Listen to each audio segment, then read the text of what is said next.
से निकल गए। अविनाश अपनी पत्नी के साथ ट्रांसफर ले गया, जगदीश पेड़ियार अपने घर चला गया। तो ऐसे ही नितिन गुप्ता जी प्रमोशन लेकर दिल्ली में है, तो यही एक काम को प्रदीप जी के साथ मिलता है। संजय शर्मा जी हैं और से बहुत से चेहरे आप देख रहे होंगे कि जो पुराने हैं काम कर सकते हैं। प्रदीप जी खाली लैपटॉप से ही सोसाइटी को आज अपने घर से ही चलाने का काम होता है। नहीं तो पहले हम सेवा शाखा में तो रोजाना के समय 10, 15, 20 आदमी रोजाना उपस्थित होते। तो आज इस मीटिंग की कार्रवाई को मैं थोड़ा इसलिए ज़्यादा बोल रहा हूँ कि हमारे जो गेस्ट हैं जो और आ जाए तो उनको बैठाने की व्यवस्था करें, नहीं तो सबको बोलने का काम तो है। आज की इस मीटिंग को प्रारंभ करते हुए मैं आज के हमारे मुख्य अतिथि साथी तेजिंदर बाबा से प्रार्थना करूंगा कि वो आए और हमारे साथियों को आगे अवरोध करवाएं। साथी तेजिंदर बाबा धन्यवाद है, आपकी व्यवस्था देख सकते हैं बेल्ट लगाकर, क्योंकि मीटिंग में आना है इसलिए वो उपस्थित रहती मुख्य अतिथि साथी तेजिंदर बाबा।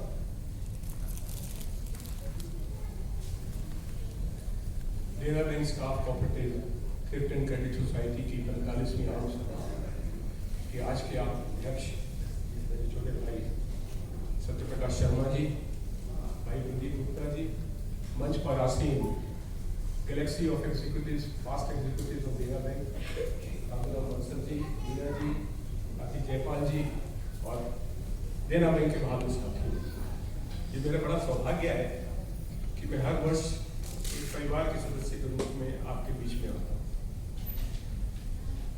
सोसाइटी से और कुछ साथियों से मेरा बचपन का साथ है। साथी सत्यप्रकाश जी और मैं इकट्ठे ही क्रिकेट खेला करते थे और कभी मालूम भी नहीं था कि वो डेरा बैंक में आएंगे और मैं ग्रेनेज बैंक में जाऊँगा।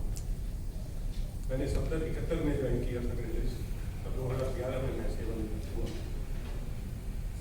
साथ ही जिक्र कर रहे थे कि थ्रिफ्ट एंड क्रेडिट सोसाइटीज 60 और 70 के दशक के अंदर दिल्ली के अंदर बैंकों के अंदर कोऑपरेटिव सोसाइटीज का आगाज कॉमरेड परवाना की प्रेरणा से शुरू हुआ था। जिन्होंने अपने एक संबोधन में कहा था कि बैंक कर्मचारी को हर चीज के लिए अपने एम्प्लॉयर की तरफ नहीं देखना, अपने कुछ रिसोर्सेज को मोबिलाइज कर अपनी जो उनकी मेंबरशिप है उसको इकट्ठा कर कोऑपरेटिव का आगाज करना चाहिए। उसी रूपरेखा को देखते हुए सन 1969 के अंदर ग्रेनेज बैंक के अंदर सोसाइटी हमारी बनी, Greenwich bank employees cooperative society, जिसको हमने 2006 के अंदर कार्बन में कन्वर्ट किया। साथ ही जिक्र कर रहे थे कि 2 सोसाइटियां थी। राजनीतिक उद्देश्य आज हो 2023 के अंदर या 1967 के अंदर हो, ये रहे बैंक कर्मचारियों के बीच में, क्योंकि हर राजनीतिक दल ने AIB के आगाज होने के बाद 47 के बाद, और जब AIB एक बड़ा वृक्ष बन के सामने आया तो राजनीतिक उद्देश्यों से उसको तोड़ने की भी कोशिश करी गई। पहली 2 बाइपार्टाइट के भी अंदर आपको याद होगा कि AIB सोल बार्गेनर था। उसके बाद NCB का जन्म हुआ, RFI का जन्म हुआ, लोगों का जन्म हुआ, इस तरीके से चलते रहे और ये सब राजनीतिक रूप थे। 1967 के अंदर जब हम 69 के अंदर हमने अपनी सोसाइटी का रजिस्ट्रेशन कराया, उस समय भी ग्रेनेज बैंक के अंदर एक ही दिन के अंदर 2 सोसाइटियां रजिस्टर्ड हुई, एक हमारी और एक जो हमारे राजनीतिक दूसरी तरफ के लोग थे जो आज सत्ता में है। हमने अपने 54 वर्ष पूरे कर लिए और कल मेरी इसी सोसाइटी की हॉल के अंदर मेरी 54वीं आम सभा है। हमने अपने 54 वर्ष पूरे भी किए, गोल्डन जुबली भी मनाई, लेकिन वो राजनीतिक उद्देश्यों से प्रेरित लोग जिन्होंने सोसाइटी बनाई थी, आज उनका रजिस्ट्रार ऑफिस में भी कोई नाम लेवा भी नहीं और न वो किसी भी रूप में वो एग्जिस्ट करती है। देना बैंक के साथी, खासतौर पर मैं कहूँगा साथी सत्यप्रकाश शर्मा जी के आने के बाद, यूनिट के अंदर एक्टिविटीज के अंदर आने के बाद, साथी ने परिवारों को जोड़ा।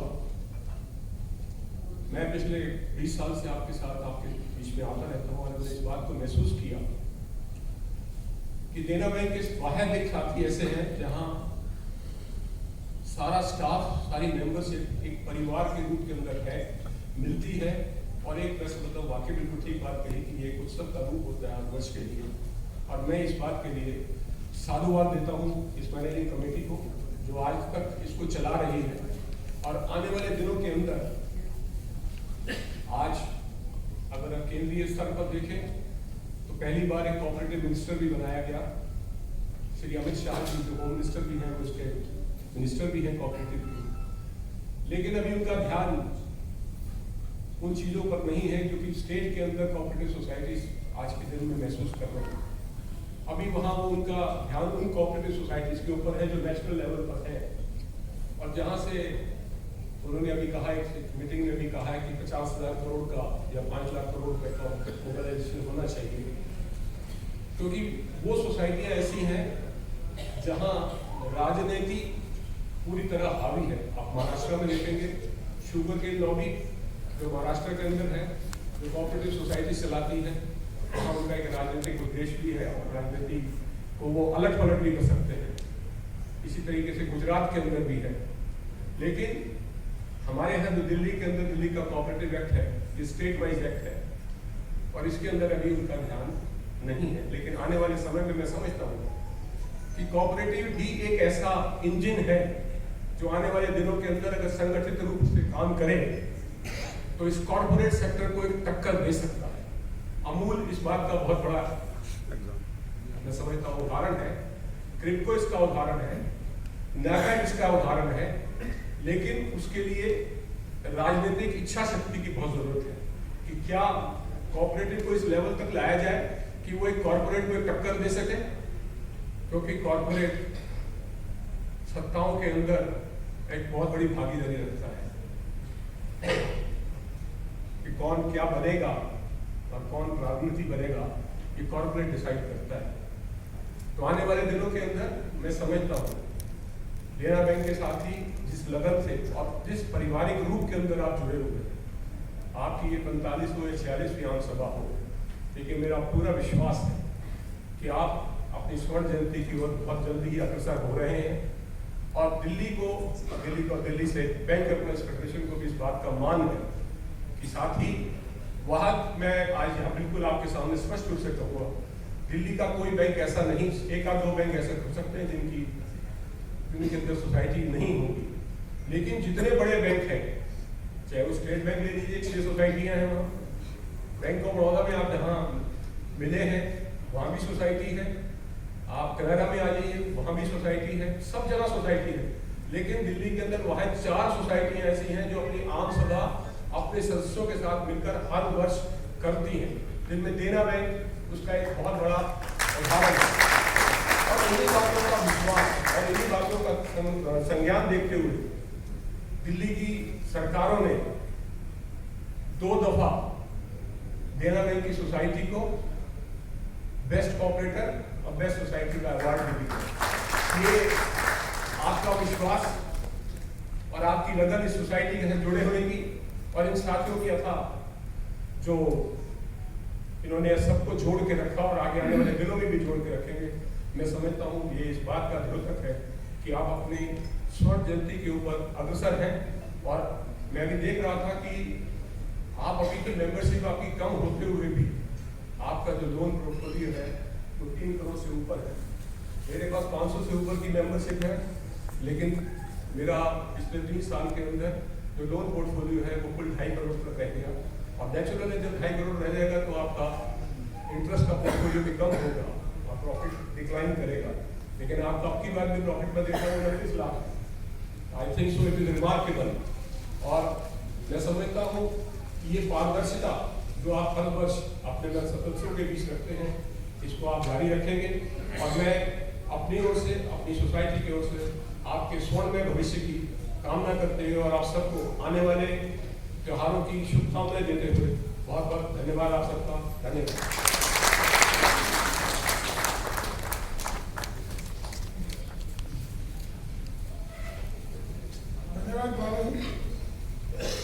बाबा जी की जो सोसाइटी है इंडस बैंक कोऑपरेटिव सोसाइटी, जब इनका गठन हुआ उसके बाद से ही हम इनके पीछे पीछे चल रहे हैं। हम पिछलक्कू हैं इनके 54 साल हुए तो हमारे 46 साल समझ लीजिए हो गए, तो 7-8 साल हम इनसे छोटे हैं, क्योंकि भाई रामानंद सब इस बैंक के अंदर सभी साथी पुराने जानते होंगे, उन्हीं की ये प्रेरणा थी कि हर बैंक में सोसाइटी बनी, क्योंकि ये हमारा यूनियन का उद्देश्य रहा कॉम्प्रिहेंसिव परवाना के समय।